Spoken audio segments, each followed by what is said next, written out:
দেশ ও রাজ্য জুড়ে দুর্নীতি, নারী নির্যাতন, থ্রেড কালচার ও সর্বত্র দুষ্কৃতী রাজ্যের বিরুদ্ধে সোচ্চার হয়ে বৃহস্পতিবার কোচবিহারের শহরে প্রতিবাদ মিছিল করল সিপিআইএম কোচবিহার শহর এরিয়া কমিটি। এদিন সিপিআইএম কোচবিহার জেলা সদর দপ্তরের সামনে থেকে তাদের মিছিল শুরু হয়ে শহরের বিভিন্ন গুরুত্বপূর্ণ রাস্তা পরিক্রমা করে। এদিনের এই মিছিলের নেতৃত্ব দেন সিপিআইএম নেতা মহানন্দ সাহা, অমিত দত্ত, সাধন দেব, মধুচন্দ্র সেনগুপ্ত প্রমুখ। এদিন নেত্রী মধুচন্দ্র সেনগুপ্ত বলেন, আজও ন্যায় বিচার পায়নি তিলোত্তমার পরিবার।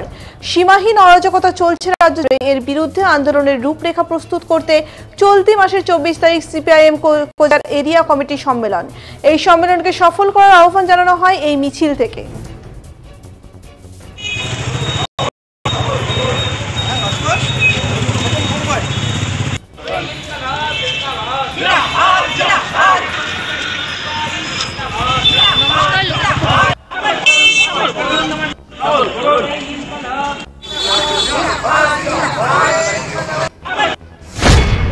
কমিউনিস্ট পার্টি মার্ক্সবাদী কোচবিহার শহর এরিয়া কমিটির সম্মেলন আগামী 24শে নভেম্বর।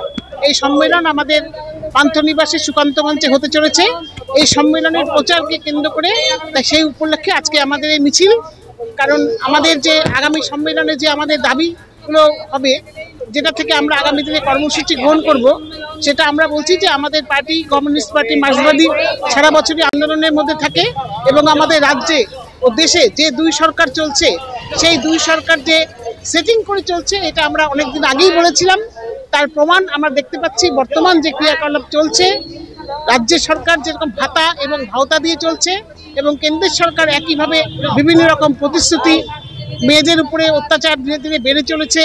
এই দুই সরকারের কোনো রকম শাস্তি দেওয়ার কোনো পদক্ষেপ তারা এখন পর্যন্ত গ্রহণ করতে পারছে না। আমরা পার্টি থেকে আমরা বিভিন্ন আন্দোলনের মধ্যে দিয়ে এই যে মহিলাদের উপরে যেভাবে অত্যাচার চলছে তার বিরুদ্ধে আমরা আন্দোলন করে চলেছি।